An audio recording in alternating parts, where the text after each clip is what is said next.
What we have touched upon up until now with respect to the naming of Reuven is just the tip of an iceberg regarding the overall topic of names given to individuals or to locations within the Chumash narrative. This can be seen from an extraordinary lengthy series of footnotes appended to the thesis of the Rebbe that from the standpoint of the Pshuto Shel Mikra there need not be an exact fit.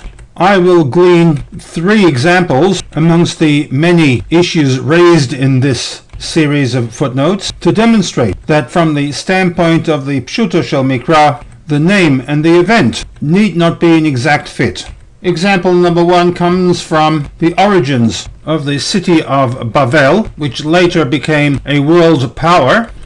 We are introduced to Bavel when the various family groups that survived the Mabul came together and decided to build an iconic structure.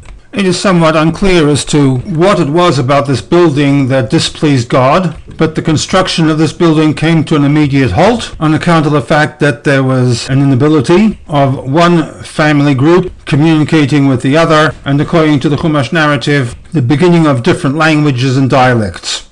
The incident ends with Pasuk 9, Al Kain Kara Shmo Bavel. Therefore, the location was eventually named Bavel. Why Bavel? Ki sham balal Hashem, Sfat kol haaretz. Sfat, the language, dialect of the known survivors of the flood. Those languages were Balal. Balal connected to the Shorish Bet Lamed Lamed, to mingle, to confuse, to mix thoroughly. People were not able to communicate with each other, and as a result, language, as an important component of a group identity, groups moved away from the centralized location. Umisham hifitzam Hashem. From Bavel, God caused the various family groups to spread al panei kol haaretz, to other parts of the earth. What is pertinent to our situation is that the name Bavel came about on account of the Balal of languages, and that, whereas the word Balal has a double lamed, the name given to the city as a result of this process is a double bet, Bavel, indicating that names do not need to have an exact fit to the event or the circumstances for which the name was given. A second example comes to us from an earlier pasuk in Sefer Bereshit, in which the Chumash informs us that out of Gan Eden 4 rivers flowed: the Pishon, the Gihon, the Hidekel, and the Prat. And for 3 of the 4 rivers the text adds an identifying marker, such as in the case of Pishon, Hu HaSovev et Kol Eretz HaChavila. This is the river that encircled the land of the Chavila, wherever that was, and the Eretz Chavila Asher Sham HaZahav was known to produce gold.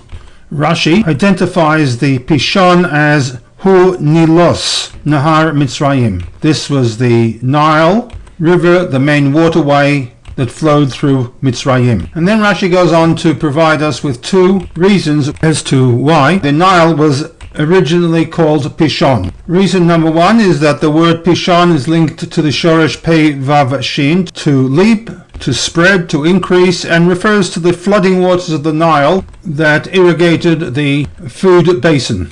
Rashi provides us with a davar acher, an alternative reason for the name Pishon, in that the word Pishon is linked to Pishtan, the flax seed for food, and linen for clothing. Taking a closer look at Rashi's 2 options, neither the word push or Pishtan is an exact match to the word Pishon. In the case of push, we have a nun that is missing. In the case of Pishtan, there is a taf that is missing. Once again, proving that names do not necessarily need to be an exact match to the event or the circumstances for which they are named. In the next frame, we will look at other options that attempt to justify Rashi's commentary, and for which the Rebbe in the Sicha's footnote rejects from the standpoint of the Pshuto Shel Mikra.